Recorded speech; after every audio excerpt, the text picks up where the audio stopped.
Hello, we are Horror Movie Talk, and today we are reviewing 1408. So stay tuned for our review of this movie.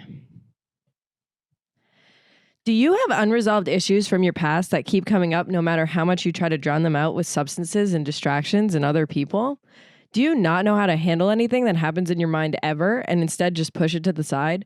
Well, have no fear. We have the perfect solution for you. Just keep ignoring it. That's right. It's okay to never deal with anything or reveal any emotions that you have or talk about anything with a professional or even with friends. Just keep that shit bottled up until you finally can't take it anymore and you eventually die. Or lose all your loved ones. Whichever comes first, that's your choice. You have free will, so why not use it to be a piece of shit for the rest of your life? You got this.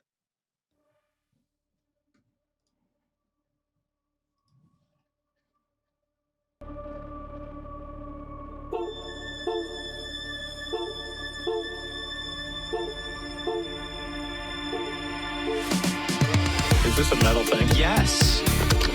Little taste. David, what is this? It's pretty thick. Great. I have to kill a lot of people. Just tell me what you want me to fuck. I have big tits and a tiny vagina. Oil me up, Daddy. I can't believe that Bryce prefers big tits. Mistletoe alert. This is back country. This guy was a real jerk. How long can Hugo be pregnant? Chomp, chomp, chomp, chomp. Oh, you're such a dick, David. Okay, everybody, put on your corpse handling gloves. Ew. Hoodie Picasso. Horror. Hello and welcome to Horror Movie Talk. I'm Sydney Lee, your husband's favorite internet girl, and with me are my wonderful co-hosts. Wow, shots fired. I'm just going all out today. And with me are my wonderful co-hosts, the illustrious Max Allen and the gorgeous Bryce Hanson.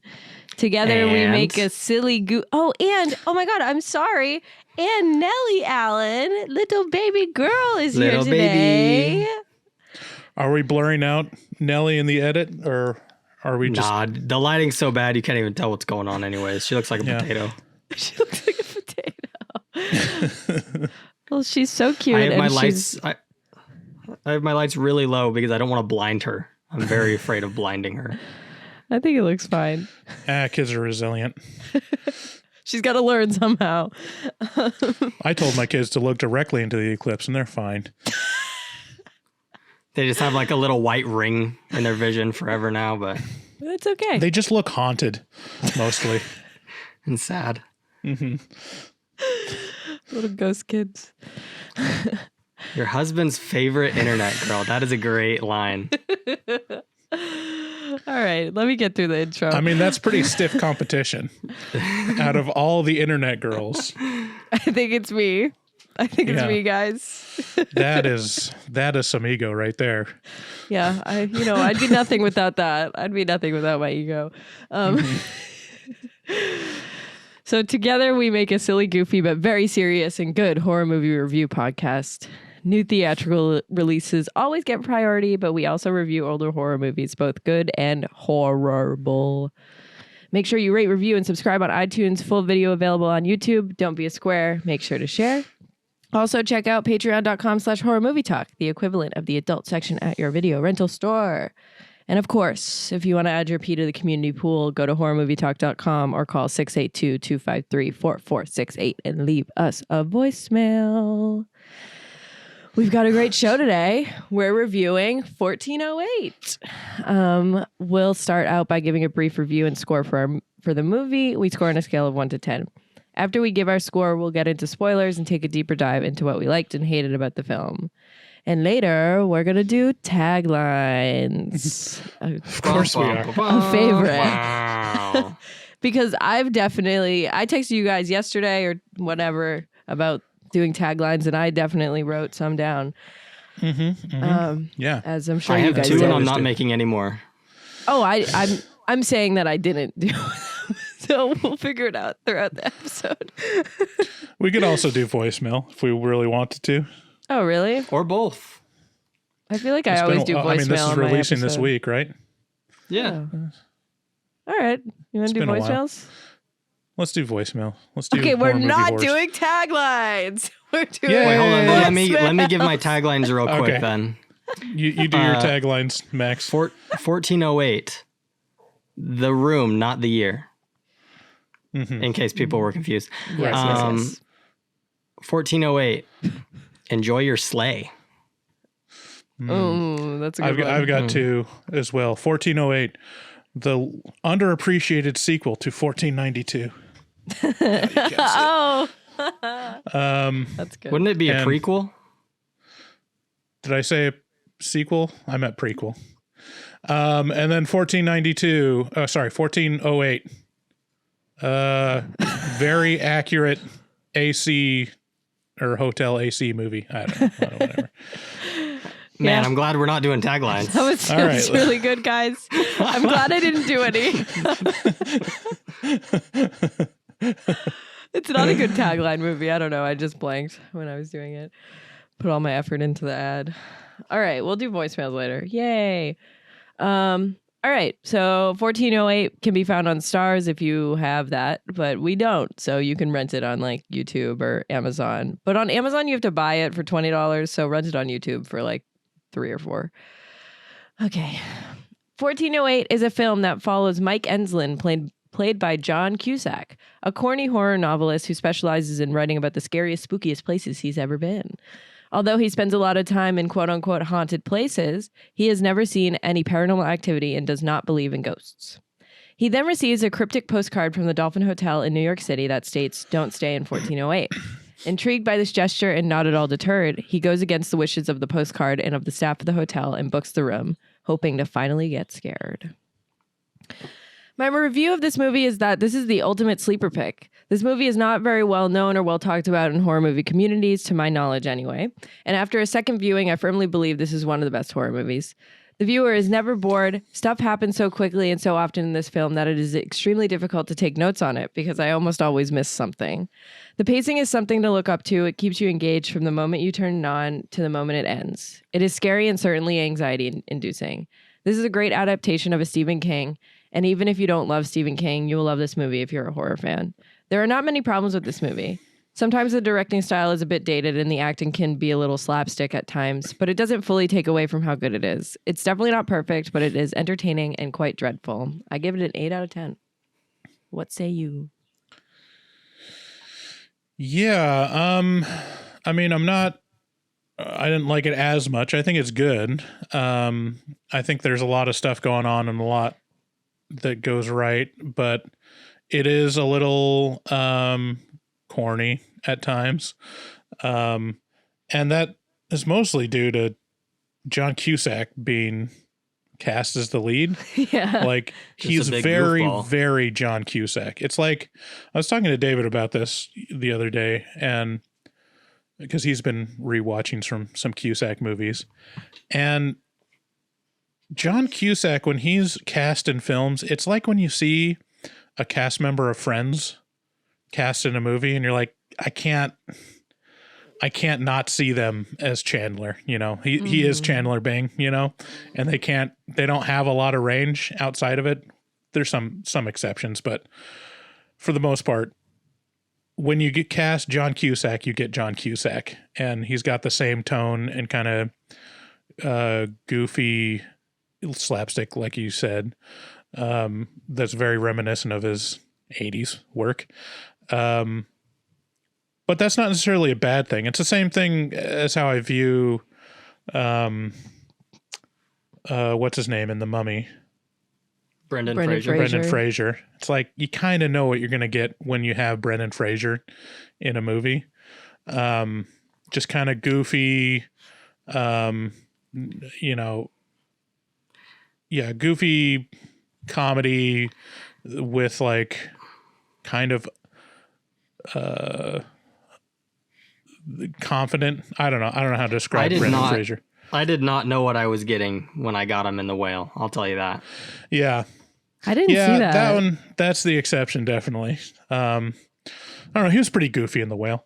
Yeah. Just masturbating in the first scene.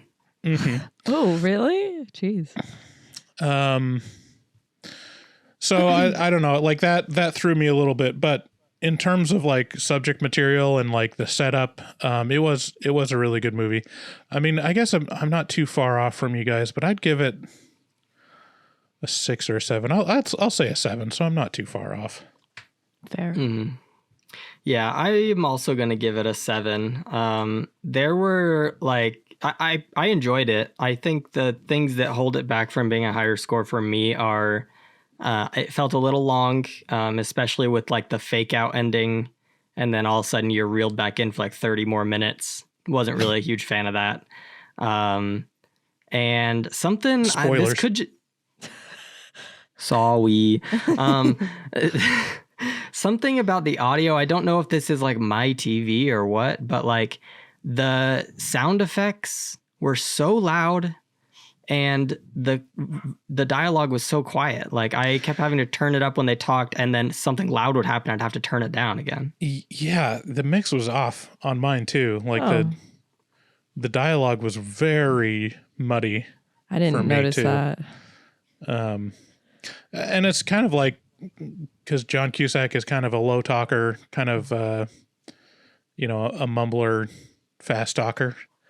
Yeah, I mean, it was better with the subtitles on, but I definitely had to. And you know what? strain. If I was the main character of this movie, the movie would have been a lot shorter. I'll tell you what. That window was calling my name.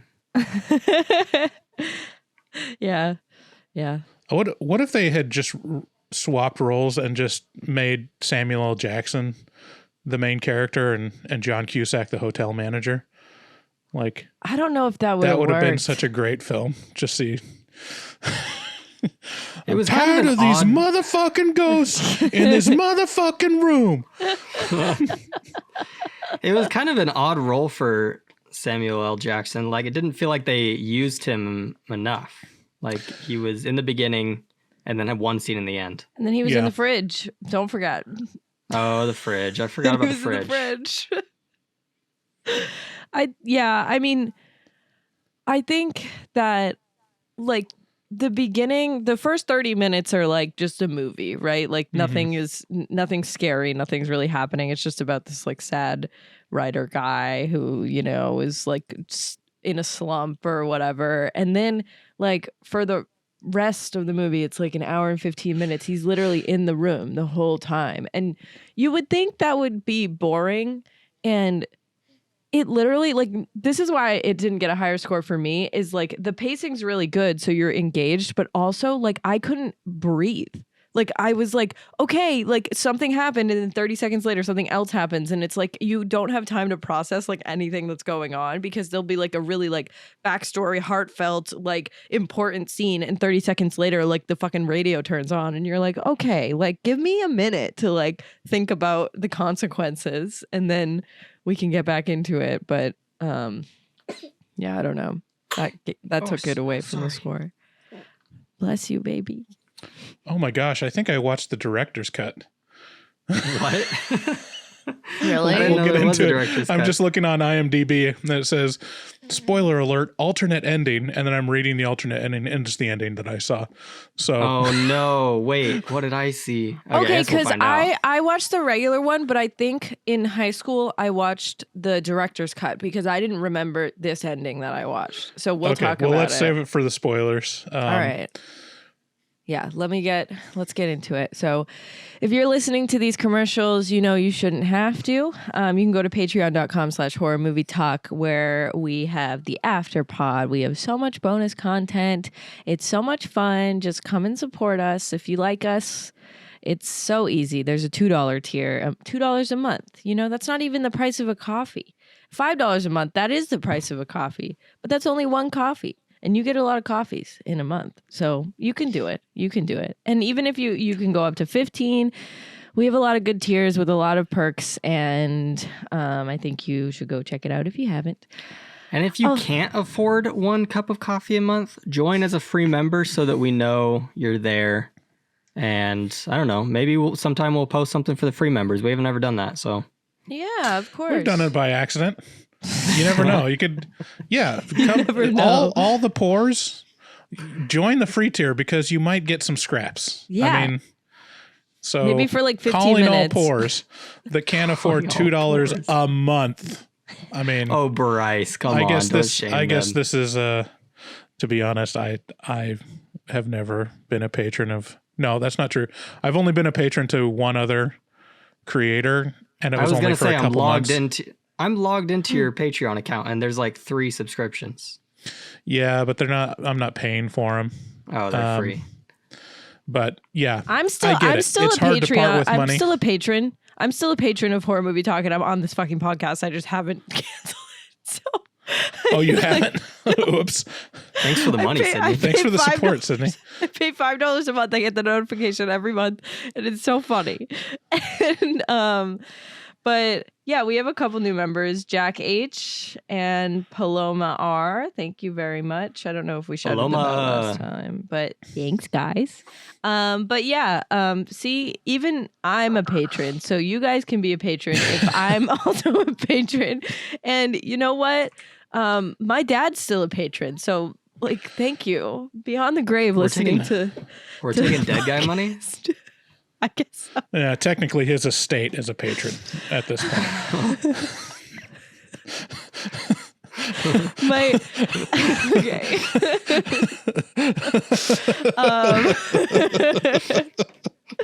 A little death humor for you on your podcast. What can we do other than death humor? We do a horror movie podcast. That's kind of the whole thing.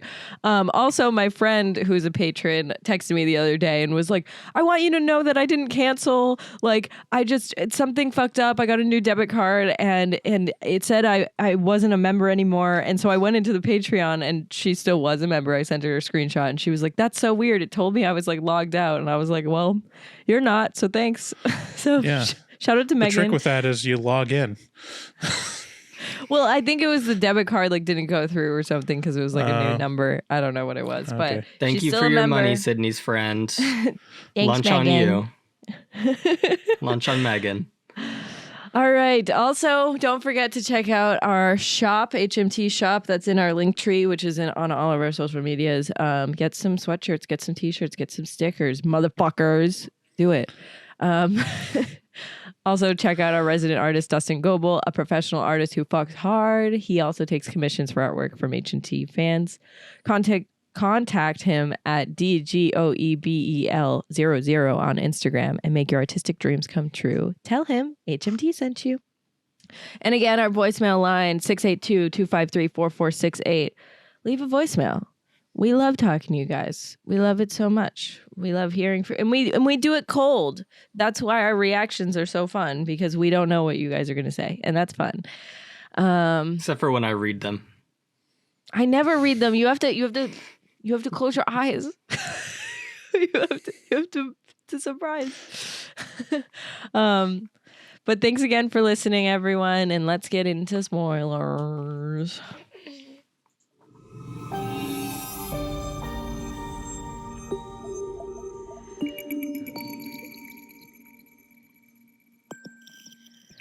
Spoilers. Also, All look the how people many who notes pay I for- took. All the people who pay for ad-free episodes are going to miss out on the dead dad jokes. I know. Well, you know, We'll make more. This is way too many notes, by the way. Well, okay, so many the thing notes. is that I now just take notes on my phone, even if I'm like, at home, because it's just easier to do that and then like write the thing after. So I don't even realize how much I'm writing down because I'm doing like 2-3 words and then I translate it to the computer and it's like, oh, it's 2 pages. It is too many notes. yeah. But yeah. Well, there's a lot of stuff that happened. Okay, well, let's go into spoilers. Let's talk about the ending already, because the ending that I watched was a tragic ending, and Mike dies at the end.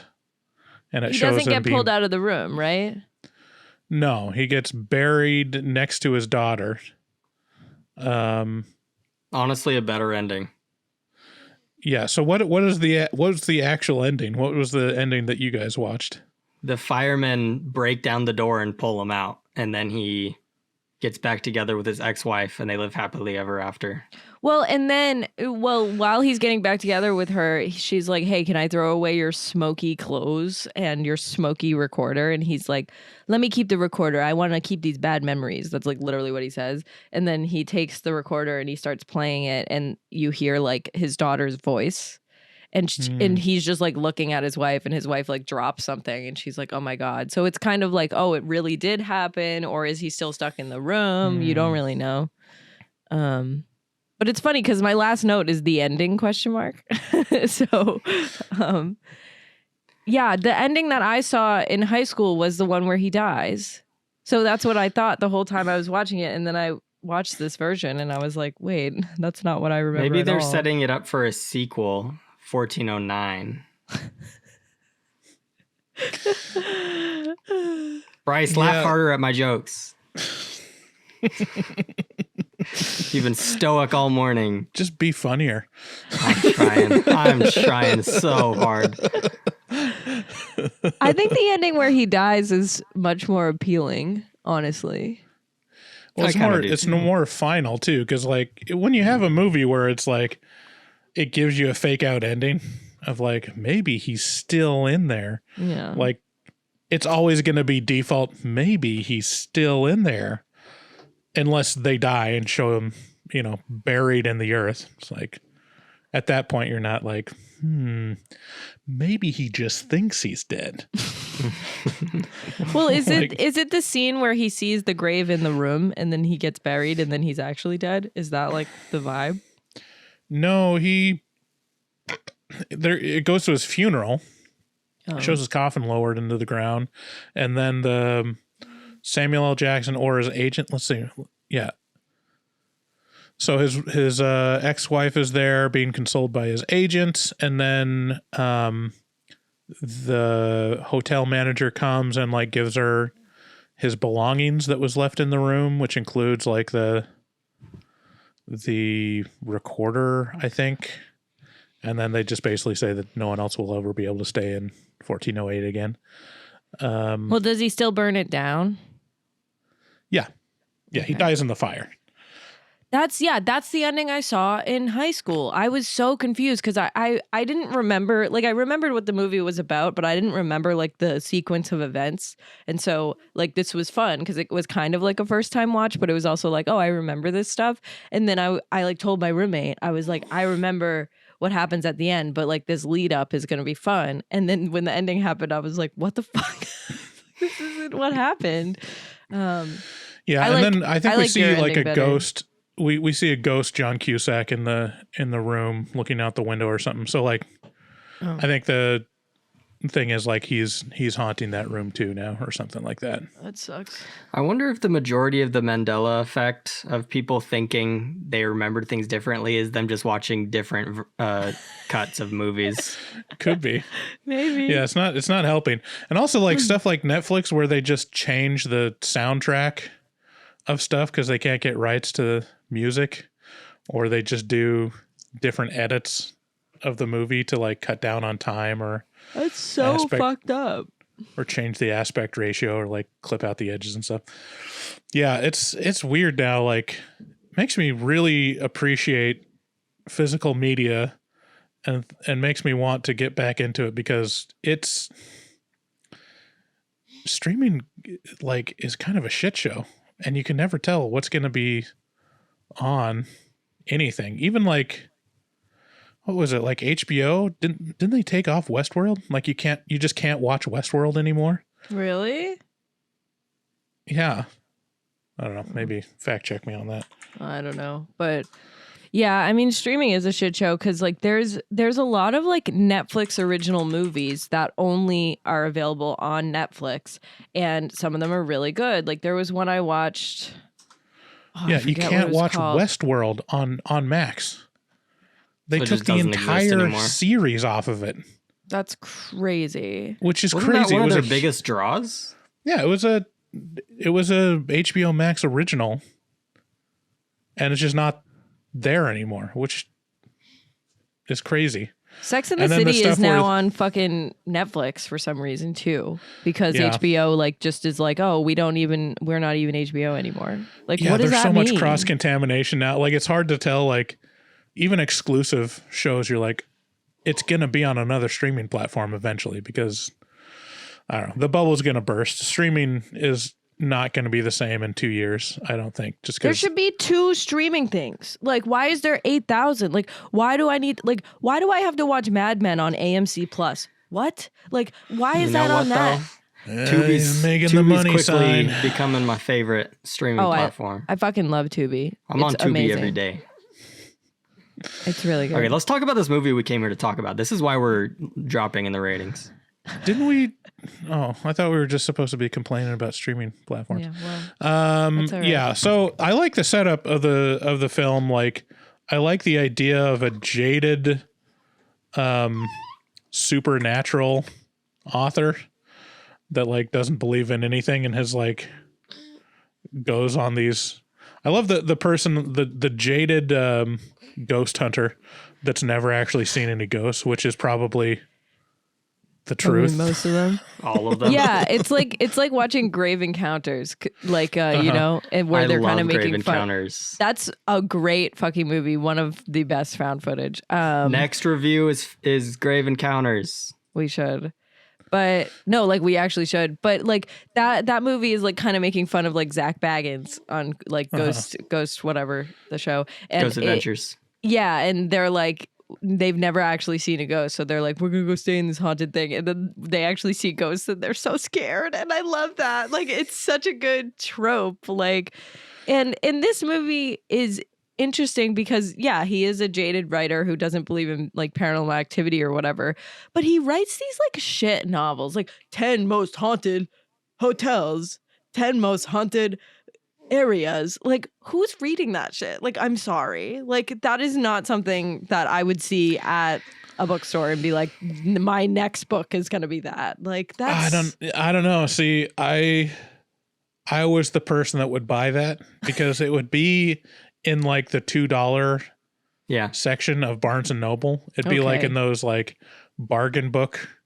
sections in the very front of the store where they're like a bunch of coffee table books that no one gives a shit about, and like, you know, some reprint of a you know, public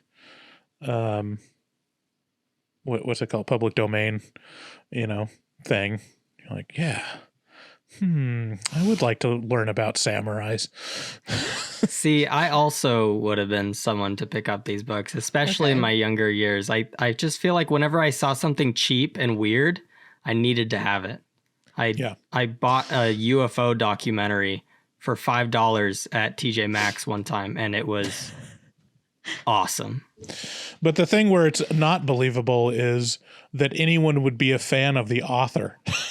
yeah. Like anyone that he would be a famous author of Well, that shitty meet books. and greet is exactly what happens every time I go live on YouTube.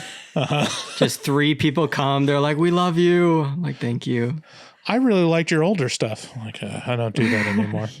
Which, like, yeah, they really play into this. Like, he wrote this book, like his debut novel is like The Long Road Home or some shit, and everyone keeps talking about it, and he's like, I don't do that anymore. I don't write good books anymore. I don't write stories. I write fucking bullshit, guys. Come on, I'm so rich and famous.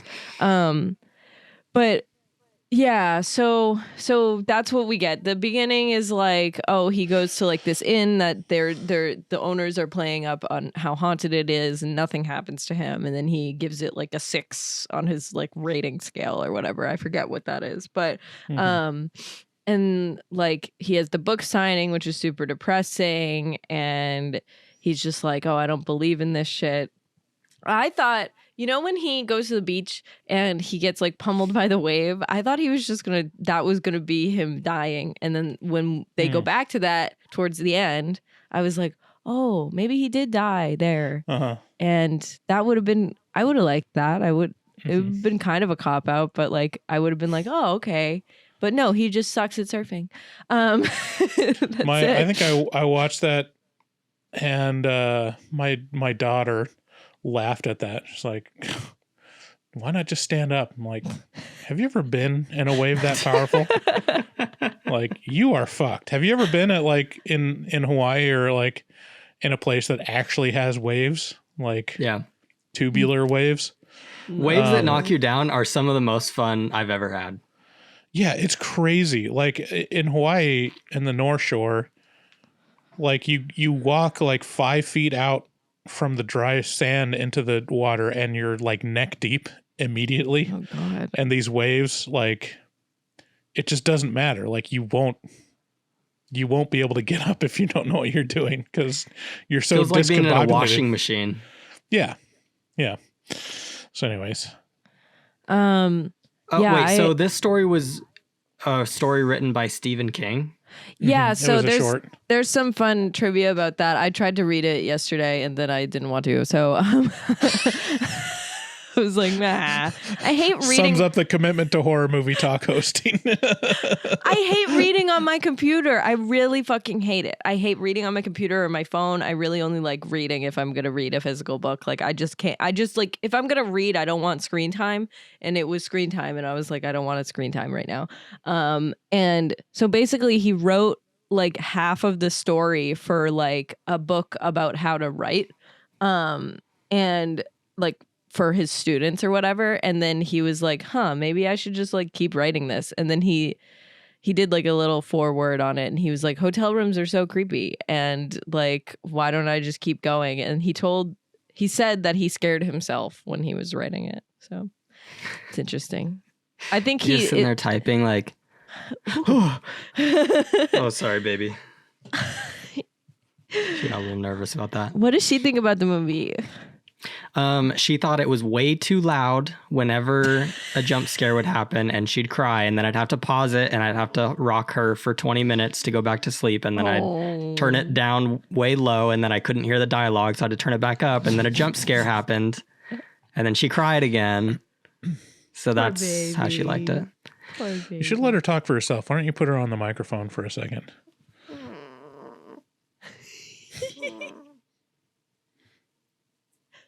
Mm-hmm. Wow. Mm-hmm. Is that all you got? Squeeze her a little bit. Shake her. Shake the baby. Stop. All right, moving on. Bryce. I was just thinking though that Stephen King writes a lot of stories about writers. I literally You wrote think? that down. Oh my God. Stephen King just writes fucking books about himself. This is about him. How is this not about him? He's an alcoholic. He has a weird relationship with his family. He fucking can't, he gets in slumps and he's a shitty horror writer. I don't think Stephen King is a shitty horror writer, but I think it's funny that he portrays himself that way. No, it's like, it's a known thing. Stephen King always has a character that's a writer in his books. Almost always. It's like whenever, Woody Allen has a neurotic Jewish guy from New York as the main character. It's like, well, we know who that is. Yeah, exactly. And like Greta Gerwig has like a woman trying to figure herself out, and you're like, yeah, okay, that makes sense. Or like that one guy who made Pulp Fiction. Anytime he wants to lick someone's feet, he always casts himself. Like, Quentin Tarantino. we know who you're writing about. So much feet in those fucking movies. Okay, so yeah, he gets that postcard I mentioned. Did you just say the guy who wrote Pulp Fiction? I knew you were going to say this. Quentin. I just said it. Quentin Tarantino. Mm-hmm. Quentin Toledo. He directed. He's a writer and director of. Okay. Calm down. You knew what I was talking about. Let's just chill. What other movies has he done, Max? Name another Quentin Tarantino movie. We just did this on another pod. The Room. Jesus Christ. Did he do Requiem for a Dream? What? Yeah, Sydney. He's hopeless. That's Darren Aronofsky. Come on. But I've seen Better Off Dead. So yeah, that's the shocking thing. It's like, oh, hey, this is the guy from that ski movie. Like, what the fuck? You've seen Better Off Dead, but you haven't seen like Pulp High Fiction. Fidelity. Listen, I'm working on it. I watched No Country for Old Men for you. I was gonna watch the Blood There movie. Will Be Blood. There Will Be Blood. I looked at it and it said 3.5 hours, and I said I will put that off. You, Is it 3.5 hours? Yeah. Want to hear something funny about There Will Be Blood? I watched that in college and I started it, got about halfway through. My girlfriend at the time came over so I could break up with her. And then I finished it when she left. And I was Nice. like, this movie's so good. Like, I was like, damn. Like, that was the highlight of my day. Was like- watching There Will Be Blood. That was the most memorable part of that day, was watching There Will Be Blood. I was like, I was so ready, like, for her to leave after we broke up. I was like, okay, we gotta get this going. I'm gonna finish this movie. Good memories. Yeah, I rewatched when you told me that you're going to watch There Will Be Blood. I watched it, and I'm like, God damn, it gets better every single time I see it. Like, it's one of the greatest movies it. of all Yeah. time. I'll watch it. I saw that 3.5 hour. I was like, oh, I was shocked. I was appalled, honestly. I'm so looking forward to your reaction of it, because it could be so easily one of those movies where you go like, this is just boring. Nothing happens. And I'm like, so much on happens. rewatching it, something happens every scene. Like, it's very engaging if you're like tuned into the subtlety. I'm bored just thinking about watching it. All right. And I don't know. part I think of this I think it movie, holds your attention pretty well. Like there's it does have like a really good kind of drip feed of like really interesting moments and interactions. But And Paul Thomas Anderson is one of my favorite directors. Like, one of my favorite movies of all time is Inherent Vice. Like, he's really good. He's really that's good. the one that I haven't seen. I haven't seen. You would I've love seen it. everything else that he's done except that one. You would. It's really good. It's really funny and goofy, but also like very like, what the fuck? Like, you know how his movies go. It's good. All right, you nerds. Can All we get right, back on let's- track? All right, fine. Okay, so he goes to this fucking hotel after he gets the postcard, and he's like, his agent's like, "Are you sure you want to go to New York?" And so we're like, "Oh no, something happened in New York." And then like the hotel is really when he gets to the hotel, it really focuses on like the background characters, and you're like, "Wow, this is gonna come back." And Samuel L. Jackson is the manager, and he's really trying to convince John Cusack to not stay in the room. And it's a pretty long conversation. And Samuel L. Jackson is like, 56 fucking people have died in this room. Like, I don't want you to stay there. And John Cusack's like, oh, you just want your reputation. Like, you don't want me to stay in there so you can like keep it clean or whatever. And Samuel L. Jackson's like, no, I don't want to clean up the mess of your dead body. So, like, don't stay in this room. So John Cusack gets all the information. He looks through all the files. Samuel L. Jackson's like really trying to convince him. And John Cusack's like, no, I don't believe in ghosts. I'm going to stay in the room. So, and Samuel L. Jackson I thought this was such a good line. Like, John Cusack's like, what is the specter? What is the ghost? What is the demon in the room? And Samuel L. Jackson just goes, it's an evil fucking room. Like, period. Like, that's such a good line. Like, he's like, it's not a demon, it's not a ghost, it's just an evil fucking room. And you're like, okay. He also gives them a very expensive bottle of wine. It was wine, right? Was that what it was? It was whiskey. Oh, whiskey. I 100% thought that was drugged. Like 90% of the way through the movie, I was like, he's drugged. Yeah. I've watched YouTube videos on Datura. I know what it does to people. What? Deterred. What's that? I think that's what it's called. That's like the little seeds that give you the most horrific trip of your life and then break your brain forever. Oh, cool. Let me make sure I'm saying that right. Datura. If it'll load, this site cannot be reached. I thought it was doTERRA, the MLM. No. Datura. Yep, right here. Never touch this drug. It will give you like 38 hours of horrific nightmares. How do you spell it? You will never be able to think again. Datura. Oh. Huh. Oh, All right. interesting. You will have like lingering psychosis for the rest of your life. Cool. Yeah, Oh, they it's a always plant? say I've that. seen these plants before. What? These are pretty flowers.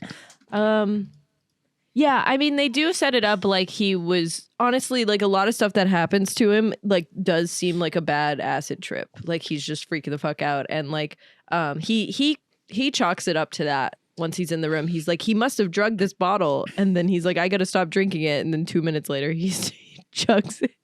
So funny.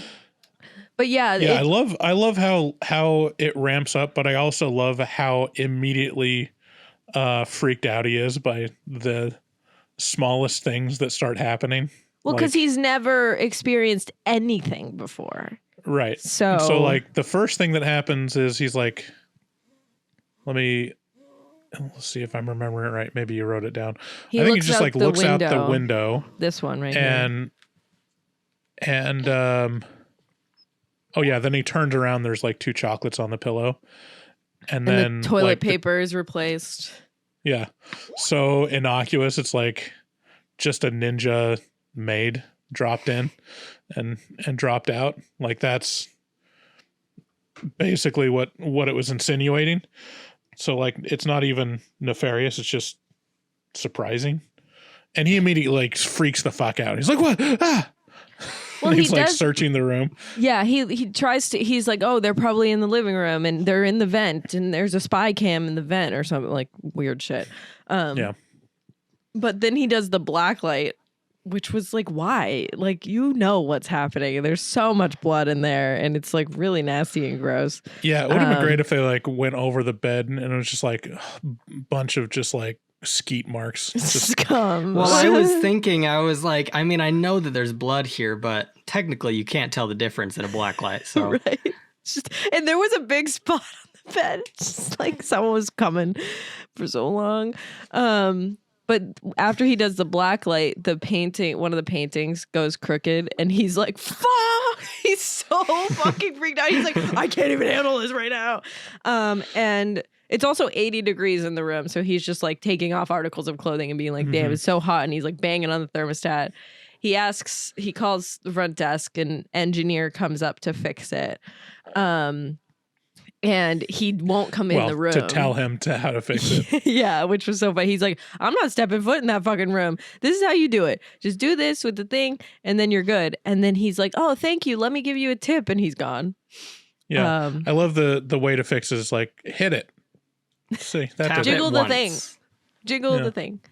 So then it starts getting colder, and then after the engineer leaves, like this is what I mean by like you don't breathe during this movie. The engineer disappears and John Cusack's like, "Fuck," and then like the radio turns on 1 second later, and then it starts a countdown from 60, and he's like, "Oh, so like Samuel L. Jackson said, I won't last an hour in this room, and most people don't last an hour in this room, so that this must be it. Oh, what a good trick, Samuel."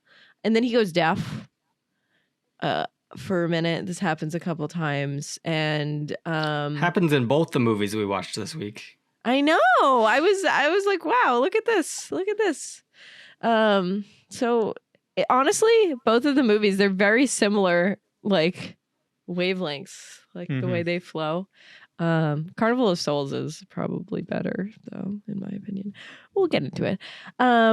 But then he like goes out the window again, and then it crushes his hand. He's bleeding and shit, and then he can hear again. Was that the one where he saw like his mirror image across the way? I think that's a little bit later, but that's later because he was just trying to hear, and he couldn't hear anything in the New York City streets, so that's why he was at the window. And then he tries to wash his hand off, and the water goes everywhere, and it's like boiling hot. And then radio turns on again. He unplugs it. The countdown stays. The phone rings, and then like it says, "Oh, your sandwich is gonna be late." So like all of these things happen within 2 minutes. Like everything I just said, from like the engineer coming to like the phone ringing, it's like 2 or 3 minutes. Like it's crazy. He tries to leave. The key gets broken in the lock. The fucking doorknob falls off. He can't get out. He's like, "Oh shit."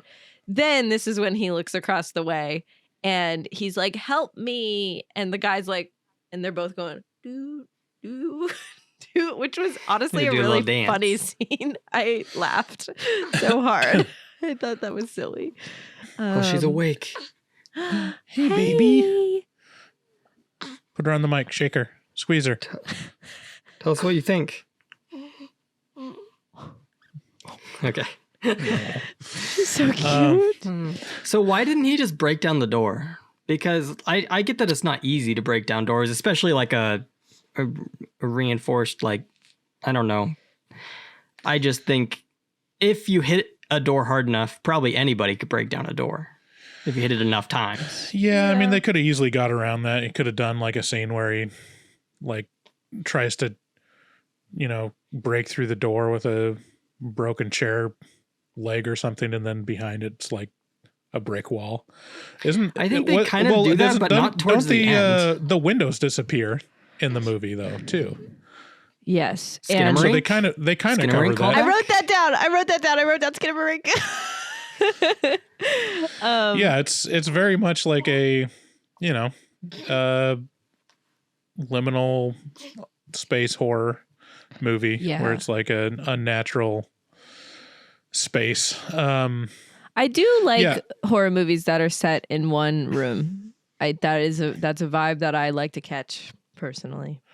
There's a little bit of like inside baseball whenever I see a movie with set in one place. It's like, oh, this is for budgetary reasons. Like it's a known thing where it's like, you want to get a movie made, write a horror movie that has one location.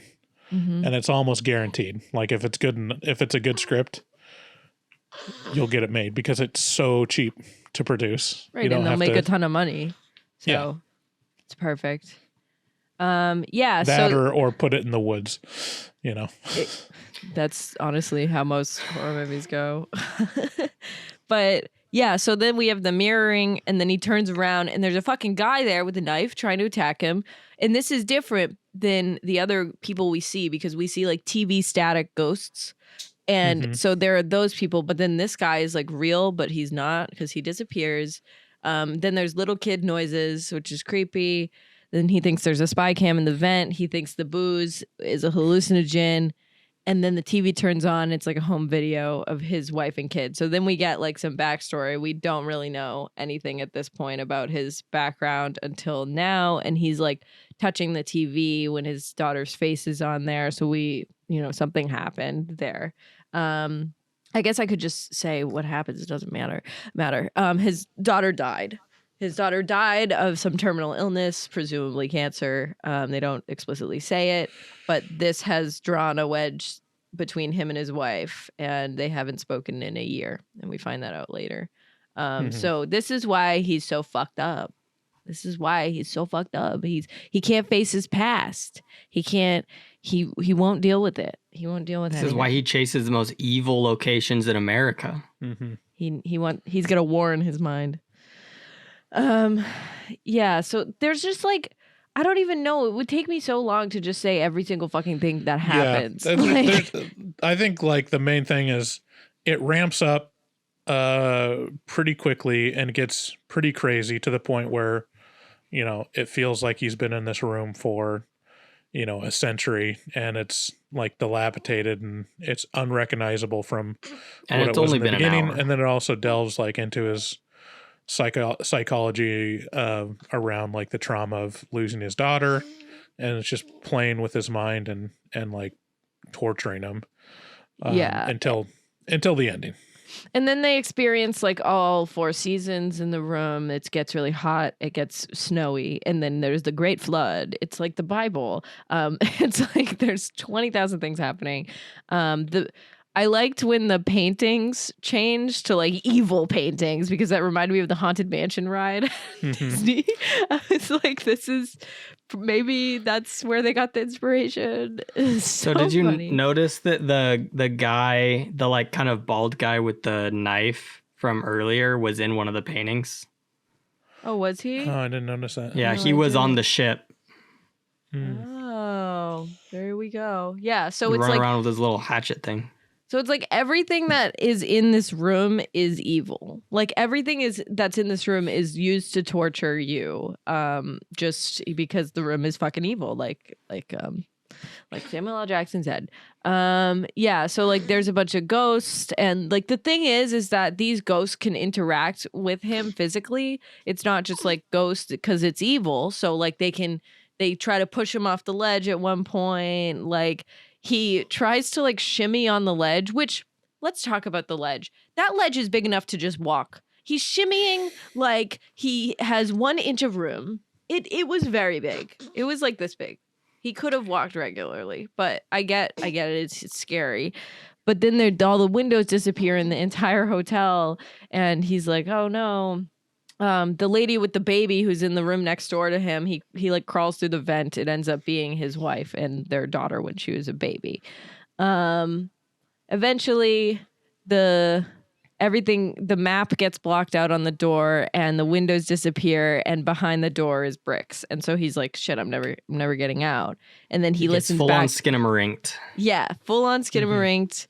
Then he listens to his recorder to be like, because when he first walked in the room, he like said the layout of the room into the recorder. And in the recorder, the recording is wrong now. It says, oh, there's no windows.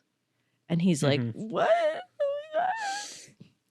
So when does the fake out happen? Because that it seemed too late in the movie to do that, but we still had so much left to go. We had probably 30 minutes left after when the fake out started. So yeah, we find out his daughter had cancer, like the lights go, a lot of shit happens. It's snowing, whatever. He calls his ex-wife on his computer, and apparently this did happen. Like he actually did get through to her, and she's like, why are you calling me after all this time? And he's like, send the police, and it kind of gets broken up and whatever. And then when after the water happens, like after the Arctic room, the water floods through and he's like basically drowning. And then when he's drowning, it transitions back into him getting pummeled in that wave, and then he wakes up on the beach, and that's the fake out. Yes. Yeah. So then he goes to the hospital. His ex-wife is there, flies to fucking LA or wherever he is. And then he's like, she's like, the room was your subconscious. You need to deal with your past. You need to mourn. You need to figure out how to deal with shit. And he's like, okay. So he writes like the entire book in 1 second. And then he goes to the post office to check his PO box or something. And then like everyone starts destroying the post office while he's there. And that was a pretty good scene. I think it looked really, really good. Like they're tearing away the room and revealing the hotel room. So it's like slowly, like he as he starts realizing, it becomes more and more real and horrifying. Yep, and then he's back in the room, and you're like, "What?" And the which room I was almost 100% sure as soon as he was on that beach, I was like, he's still in the room.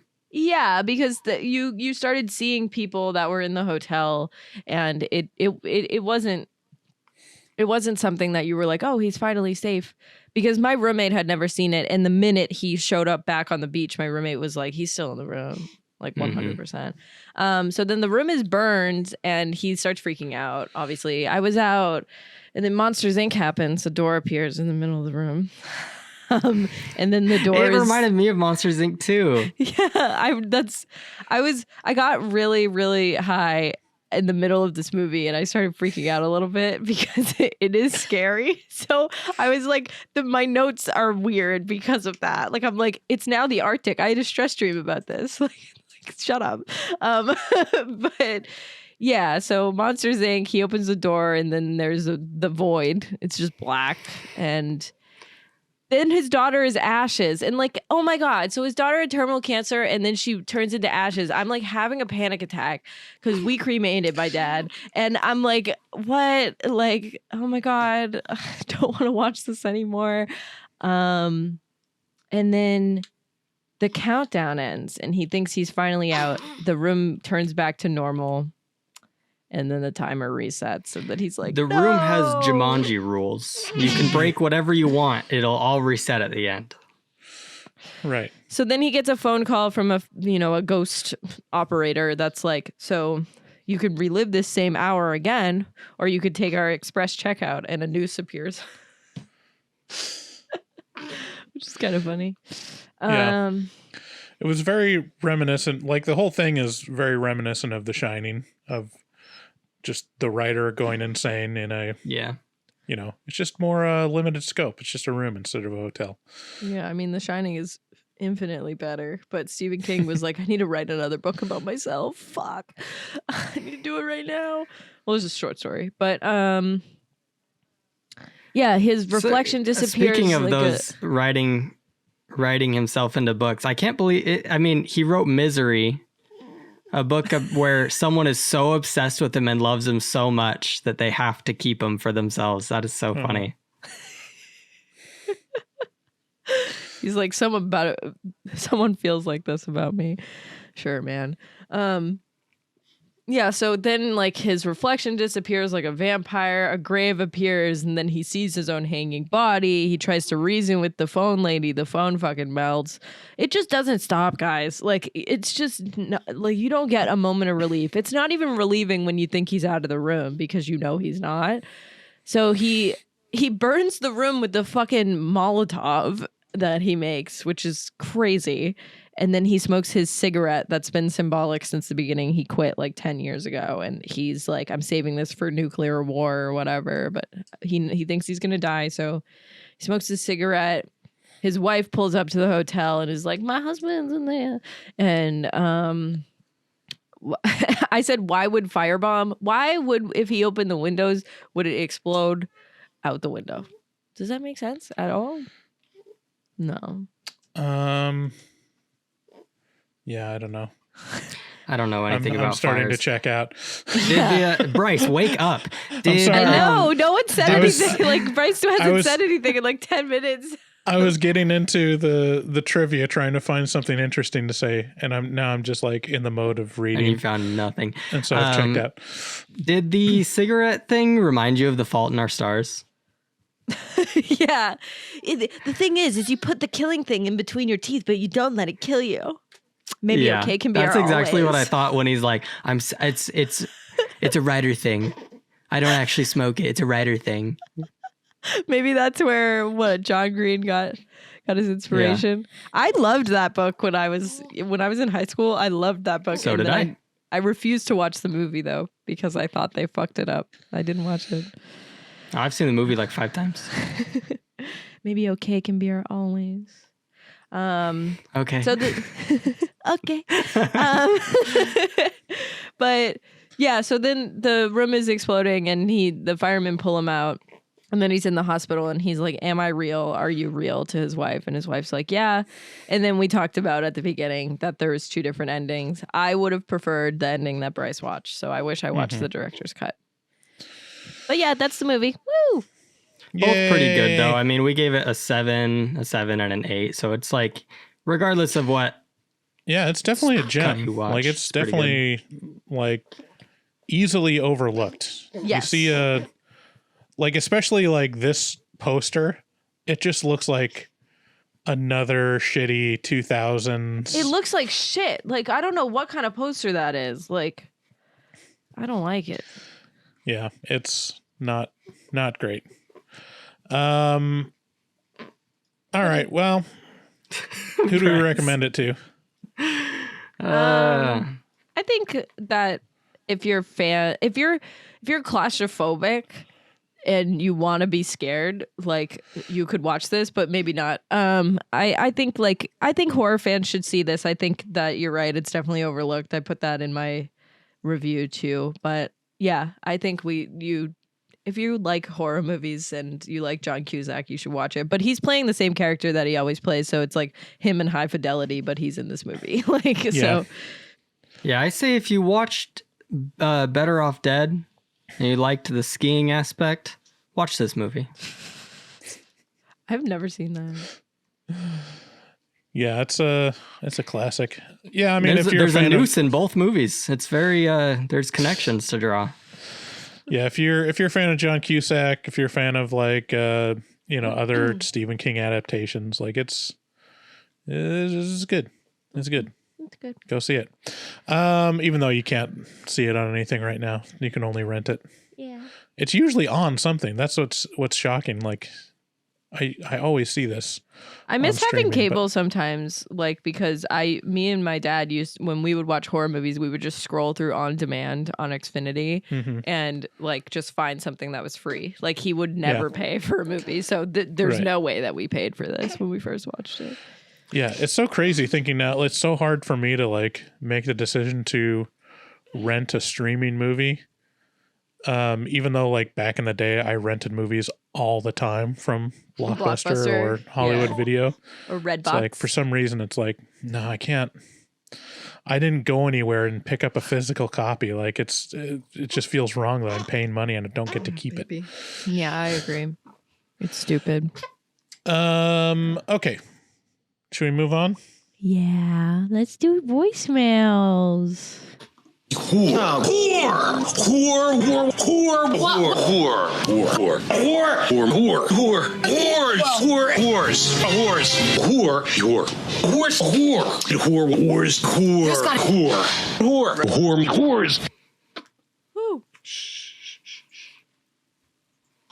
Explain the bit while I pull up the voicemail.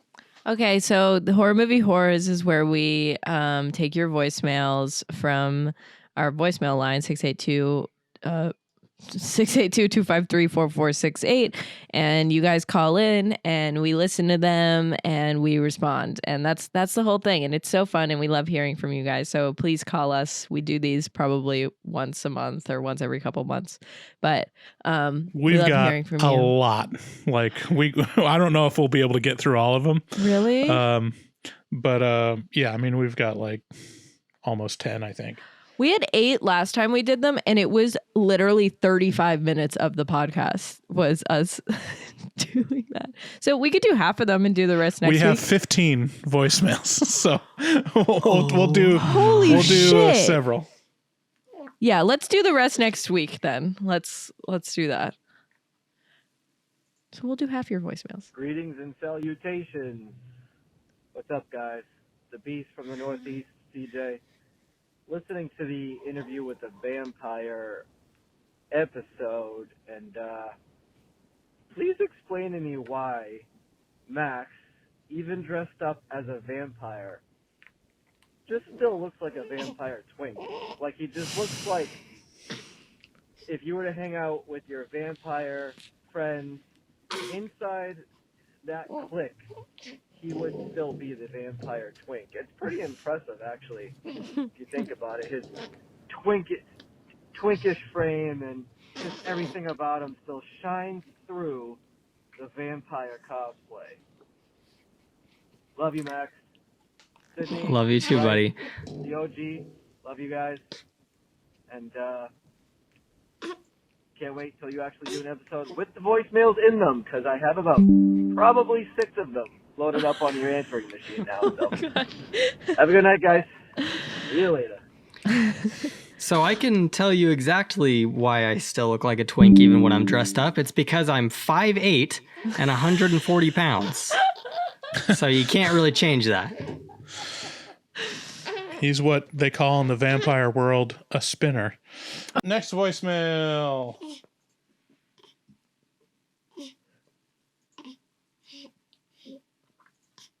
Hi, this is David Day, and I'm going to tell you, pretty pleased that I wasn't part of this Perfect Blue episode. It'd be what will easily go down in history as being the most racist episode of HMT ever, without a doubt. Wow. Ni hao. You guys you're going to hell for sure. What was it? Was it my Japanese accent? I think there was a lot of things that we did in that. I did the minute I started, I said konnichiwa and just went for it. Well, you know, we're just Japanese files. It's all in love. Weeaboos. The good news is that it's one of our least downloaded episodes. So. Is it really? I thought we did a good job. Well, there you go. You go anti-woke, you get broke. Fuck. That's sad. It took me 6 hours to record that. I thought it was great. But Not to record, but to edit it. People did not care. Okay, great. Nelly, eat it. I think that has more to do with our rankings in the charts, to be honest. So again, another plug, please, if you have access to an Apple product, leave us a review on Apple Podcasts, 5-star review, and write a review, because it really helps us out. And if you leave a bad review, you might get a little something in the mail. What does that mean? This guy calling in, defending the moon landing because his mom works there at NASA. And he's like, there's a bunch of incredibly dedicated, maybe the most intelligent people on the planet, working at NASA. Exactly. Who better to keep all this under wraps than the brightest and the best, when it's, it's probably not possible. Why hasn't anybody gone back? Come on. NASA mom. And you know what? Your mom lies to you all the time. Hate to break it to you. Yeah. It's true. Yeah, she said she loved your father until she separated from him, Until she met me. Yeah. Until your father met Sydney. Yep. Yeah. I'm just gonna go on the record that I believe NASA. Hashtag believe NASA. But, whatever. Believe all spacemen. Hashtag. Good evening. It's Dick Mancrease. I just listened to your Carol episode. I know I'm late. I'm trying to listen to them in order. I suck, I know. Speaking of sucking, how dare you get rid of the twink? You guys were all about inclusivity when David left. We kept our fine art student, who looks like a spokesman for sleep apnea, and our resident Subaru lover, Sydney. Bring back my sweet, tight little Mormon morsel. Bring back that tasty twink. Thank you for reviewing shit movies so I can save my money for the winners. I value your opinions. You guys provide a great service. Sydney, maybe chill out with the makeup. Try smiling more. Oh. I'm kidding. I love you three. And what are your thoughts on Repo the Genetic Opera? I'm sure the twink Max has never heard of it. What about you two? I haven't. Hey, love you, bye. That was so insane. That was an unhinged voicemail. Absolutely was- insane, Dick Van Crease. I mean, I feel Did he call me a tight personally Mormon attacked. morsel? He did. I think you got off the best on that one, Max. He called me a Spokesman fine for art sleep. student who looks like a spokesman for sleep apnea. Yes, I do have sleep apnea, and I do use a CPAP. There's a lot of us, and they don't all look like me. That's my favorite thing about sleep apnea, is that it's like the thing that fat guys have in common with a few thin people. They're like, oh yeah, it's just us bros, right? Sleep apnea has nothing to do with my life choices. There's also deviated septums. He called me a Subaru lover, and then What does said, that mean? "Chill out on the a Subaru lover is like lesbians drive Subarus." And yeah, and then said, "Chill out on the makeup and smile more." Holy fuck, that was crazy. Love you, man. I mean, chill out on the makeup. You don't wear a lot of makeup. I usually. think I It did was like two like episodes. two that she- episodes. Yeah.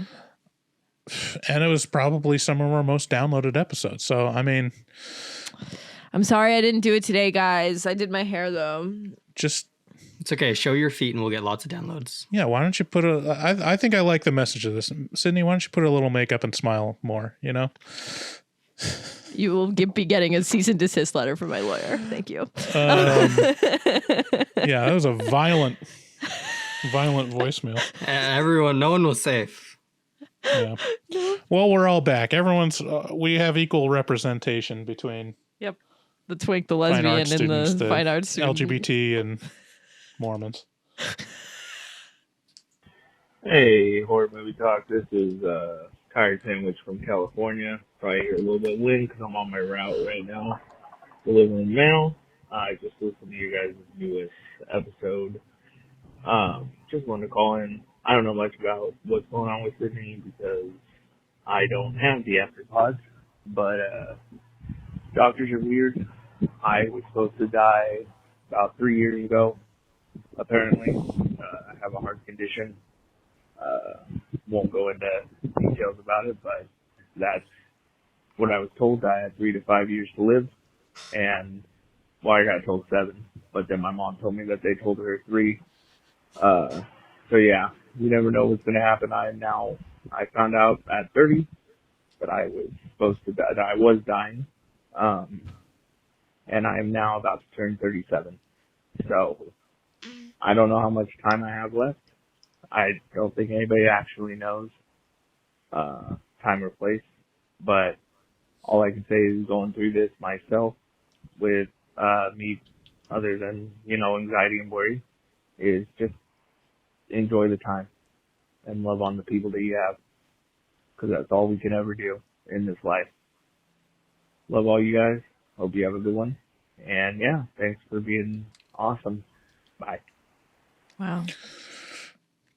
Thanks, Tired Sandwich. Tired yeah, Sandwich. I mean, isn't that true for everyone? Like, no one knows when they're gonna die, and it's almost cruel to have doctors say, "This is how long you can expect to live." Right. Yeah. Because they don't really I mean, know. Sydney's had like 7 speeding tickets, so she could die literally any day. Mm-hmm. Right. I've never had a ticket. I've actually just gotten pulled over like 5 you just times. get pulled over a lot. Sorry, I forgot Yeah, and about then I that. go, oh, I'm sorry, I'm just a girl. And then they don't give me a ticket. But Must be nice. I haven't got pulled over in a long time, so fucking knock on wood. But that was I wish you the best, man. That is really scary, and I'm glad that you're still alive, and I'm glad you listened to the show, and I hope we can be there for you as much as we can. And fuck doctors. Yeah. Yeah. He watches the stream a lot, so you guys should stream more and you'll be able to interact with him. I've gotten to talk to him a few times. I am going to Just stream. saying. I'm going to try to stream this week. I'm going to try to do it. I'm going to do it at my boyfriend's house. He has like a mic and a whole he has the biggest interface I've ever seen in my life. So we will be doing that. Maybe I'll play some Nazi zombies. His interface is big. It's so big. Sorry. Hey guys, it's Buffalo Bill. I'm just sitting here in the tub, full of Lucky Charms, just trying to get this summer beach body ready by shaving my whole body, especially my back. My back hair is bad, so shaving that's hard. Just finished watching a movie while doing this, and the movie was Game of Death from 2017. You guys need to watch it. It is mind-blowing, literally. If you guys do that for me, I will stop harassing Max, because he doesn't see enough horror movies. Bryce, I will stop harassing because they are a sexy mofo who I would sleep with. And I would stop harassing Sydney because she's a badass and she's awesome, and you guys are just great. So keep up the great work. I need to finish shaving my... Okay. Yeah. I love Buffalo Bill. I was Good a one. little He's worried awesome. when he said like I'm just sitting here shaving my whole body. Well, that implies that he Appreciate shaved his those. whole too. So Yeah. Good I luck mean, with it the back implies. hair, brother. yeah, that's hard. That's difficult. But I'll check that out. I just Googled it. It's a Hong Kong martial arts film, which looks sick. But yeah, I think I got the best compliment in that voicemail, by the way. Yeah, I think so. Well, I mean, he did offer to have sex with me, so I take that as the highest compliment. Okay, but, true. Thanks, Buffalo Bill. Thanks, man. We love you.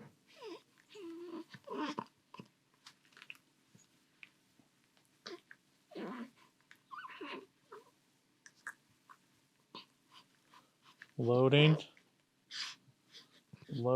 Please we'll stand by. This is Brian from Canada calling back in. I'm driving, so I hope it sounds okay. I'm just listening to the end of the anime horrors episode, and this is for Bright. I listen every week. I love the podcast. It entertains me because I drive a lot. You guys do a great job. David is funny. I like David on the show. I like if he could show up every once in a while. I think Sydney and Twink are doing a great job too, and I'm very entertained. You guys do a great job. Thank you. Max, you literally get called a twink every moment of this podcast. Yeah, like it's funny. so funny. I actually thought that was dying down. Like people weren't saying it as much, and now I like 4 times have been called that. And Every single voicemail. Yeah. Every single voicemail. Thanks, man. That was sweet. Baby's getting loud. This is Brian from Canada again. Still listening to the same episode. You're totally right, though, Bryce. I am a fat guy. I go to the doctor about anything, and my doctor first says, "Did you know you're fat?" Yes, I know I'm fucking fat, but that's not why I'm here. Thank you for telling me I'm fat one more time. Mm-hmm. Anyway, have a nice day, guys. Yep. Fuck doctors, am I right? Mm-hmm. Until they help you and save you from pain. But whatever. Fuck them. Who needs them? Sick people? Not really. Hey guys, it's Elizabeth. It's been a hot minute. Congrats to Sydney and Max for making the 2 spots. Just listening to your Grudge episode, and I gotta say I'm pretty surprised at you, Bryce, for not liking this movie. I thought for sure this was going to be your type of movie. I feel like my tastes are definitely more in line with Max. I happen to love this movie. And Sydney, I think you might be a little bit younger, so I'm not surprised that, you didn't care for this movie at all. But Bryce, I'm very shocked. I thought this was like a classic horror movie that pretty much anyone of the millennial and older generation would like. But anyway, the way I took the boy, by the way, is I always thought the boy was supposed to be like a warning sign, like, hey, you've been cursed, so anybody that walks in the house, you're cursed, and then you die. It doesn't matter where you die. You don't have to die in the house. You just walk in and you die, and the boy is like, surprise, you're cursed. That's how I took it. I mean, I don't know. The Japanese culture is a little bit different with paranormal stuff, so I always felt like the Grudge concept for me was a little bit hard to grasp until I watched it a few times. But anyway, hope you guys are doing good. And again, congrats to everybody. So see ya. Bye. Well, thank you. But also, Max is actually younger than me. Aren't you? I think I'm older, but only by a couple months. When's your birthday? January 25th, 1999. You are less than a month older than me. So, yeah, me and Max are the same age. Little baby person. Little baby girl, that's me. Yeah. Yeah. Okay, how tall are you again, Sydney? I'm 5'2". 5'2", and Max is 5'8". Yeah, Sydney's the little sister. Sorry. Whatever. Baby but thanks girl, for the stop call. crying. We love hearing from you, Elizabeth. Hey. Did anyone else gasp when Max didn't know who Christopher Walken was while listening to the Watchers episode? Fuck. That drove David wild too. He was like, "What the fuck?" I still don't know who it is. I still don't know who it is. I put this watch up my ass.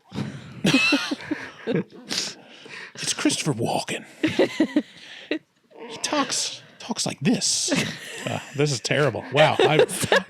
First attempt at Christopher Walken impression, and it's bad. This is so much worse than I thought it was going to be.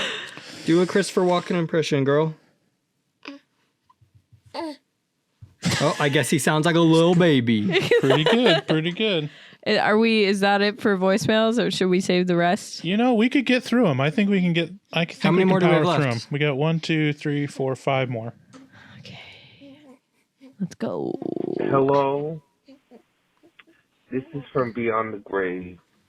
I was taking a shower the other night, and I do this thing where I'll just play YouTube music and I'll just set it down. But, you know, sometimes ads come up because I'm not gonna get got by the man paying for that YouTube premium bullshit. I can wait and I can finger a skip button quick. But I saw something and I said, who is this pop diva lady? The imagery, the song, this is so cunty. Turns out, Smile too. And I said, oh, so it's probably not going to be good, but I'm liking this pop star diva going through a horror thing, which is she going to die on stage? But it made me think, we don't see this that often anymore, but if Whitney Houston in The Bodyguard could make its way back around to being like a horror movie, but it's Whitney Houston battling the emotional and psychological demons of her own life, and, you know, she pours the orange juice. She's like, I need some peace in this house. Bobby!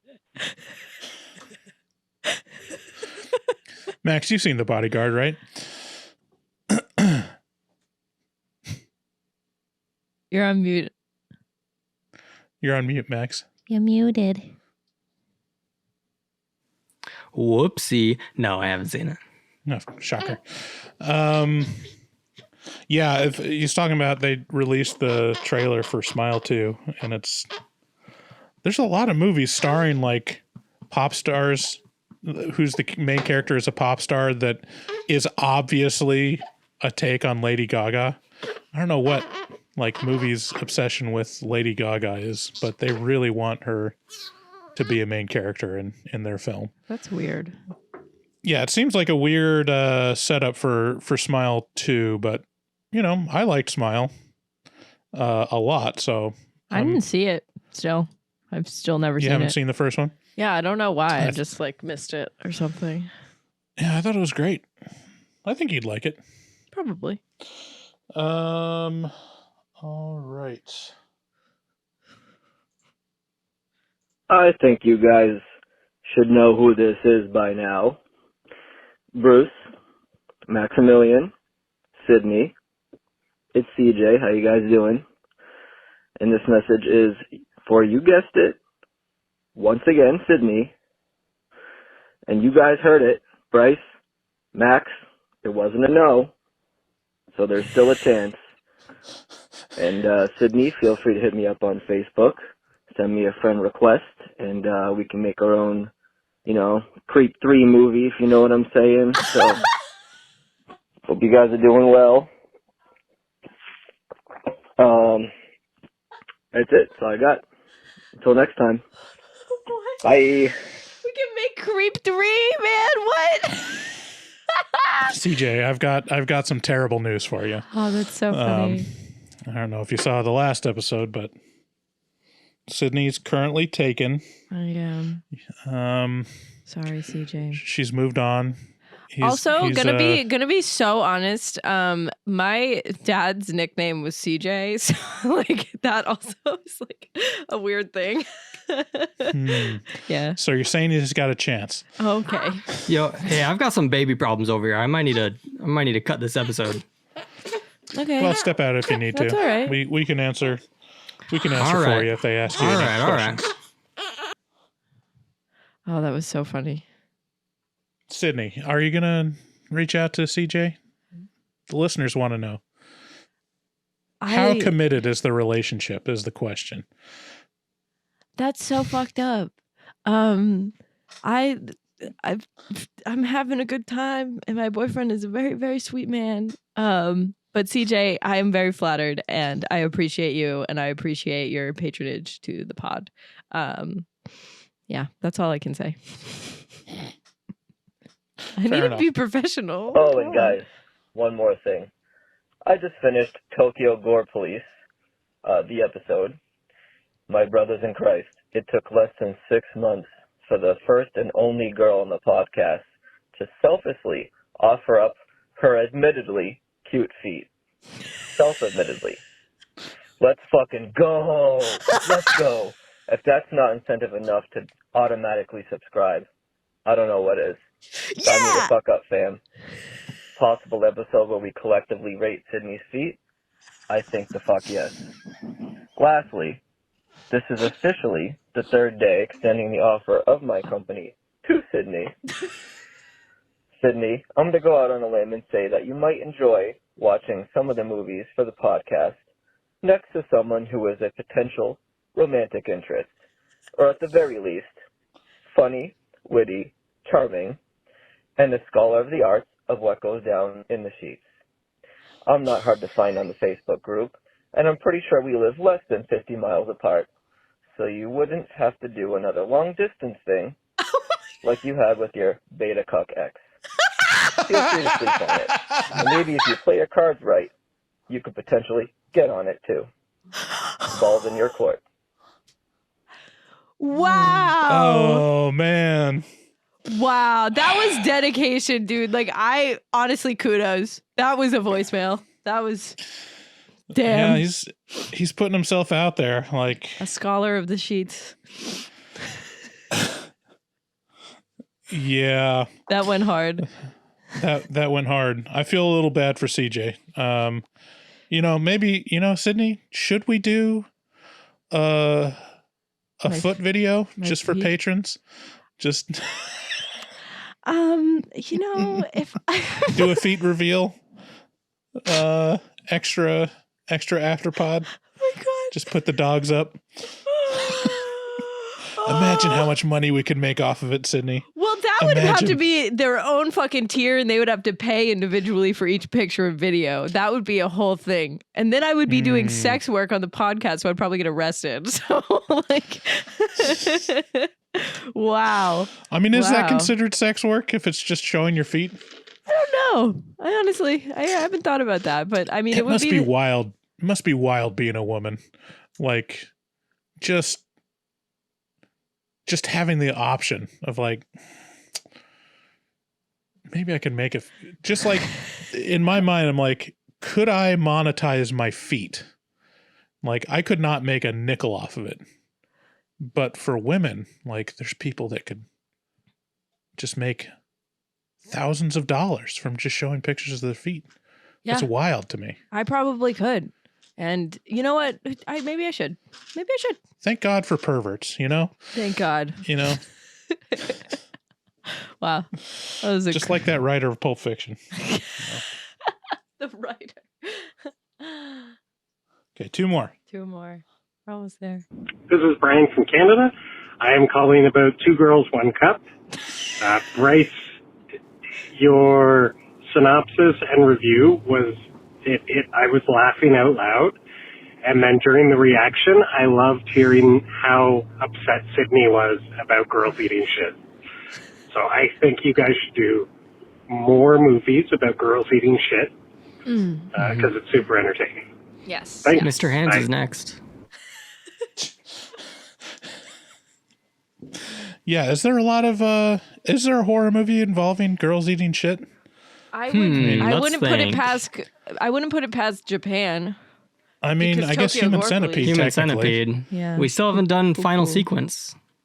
I don't want to do it. I've seen the second. I've seen the first and the second. I've never seen the last, and I think the second was appalling to me. I also watched it when I was 14 with my friends. Yeah. It was bad. I mean, it's a big drop off between 1 and 2. I can't imagine what the final sequence would be. Yeah. Hey, I turned off my camera and started walking away with the baby, and you guys were laughing so hard and having such a good time. Well, you missed it. That hurt. That hurt me a little bit. Well, we got another voicemail from CJ, and it was probably the most. Yeah, he went hard. He went really hard. And we were also talking about was he jorking that thing? Monetizing Sydney's feet for the podcast. Okay, good. Yeah, that's what you missed. Let's put a poll up. How much would you pay to see Sydney's feet on Patreon? I'll put that poll up. I'll do it. An ongoing series. Do it right now. How much would a monthly, foot pick? A monthly with foot pick. Sydney? I gotta get $1,000 for that, at least. Well, collectively, right? Collectively, I need to make $1,000 off that. Plus, it needs to make some for the podcast, or else there's no point. Yeah. Right. Yeah, we're not gonna. We got to monetize it somehow. We come up with stuff like we could have videos of you stepping on cake, squishing it in between your toes, squishing it between your toes, like lotioning it up. Just get a squirt gun, start firing the squirt gun at your feet, at your toesies. What else? Oh God! Stop. Pudding, pudding, slime, pudding stomping. Oh, slime. Oobleck. Oobleck. Oh, those Orbeez. Orbeez. Orbeez. Orbeez would feel good. Yeah. We could do this, Sydney. It could be worth it. Great. I can't wait. All right. All right, hold on. I got to dip out for a second. Day. A couple of weeks ago, I called in and I was saying how, doctors are wrong and you should hold up hope, because they had given your dad only a short amount of time to live, Sydney. Well, I just wanted to call and say, I guess even a blind squirrel finds a nut every now and then. I'm really sorry for your loss.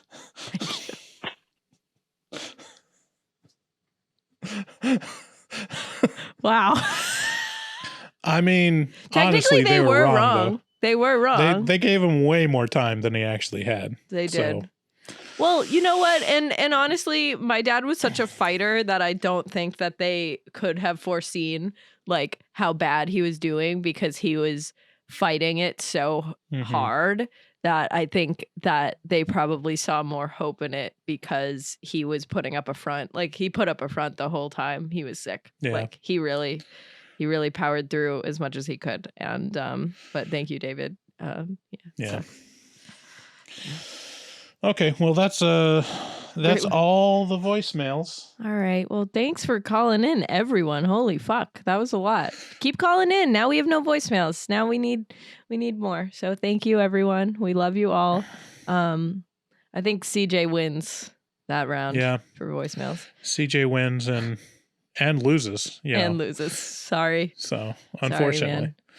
Sorry, he probably hasn't listened to the newest episode yet when he called. No. But yeah, thank you for listening to this episode of 1408. And don't forget to post this on your Instagram story, send the link to your friends, really get the word out there. We love you guys. We love our fans so much, but we want more. We're never satisfied. And we already said thanks to the new patrons. Obviously, go to Horror Movie Talk on Patreon and sign up for a tier. And yeah, so call us again, 682-253-4468, and give us more voicemails. We love you guys. Bye. Good day, sir. Good day, sir. You lose. You get nothing. Is that a raincoat? Yes, it is. So he took a stroll through the scraggly woods. He had no face. Horror.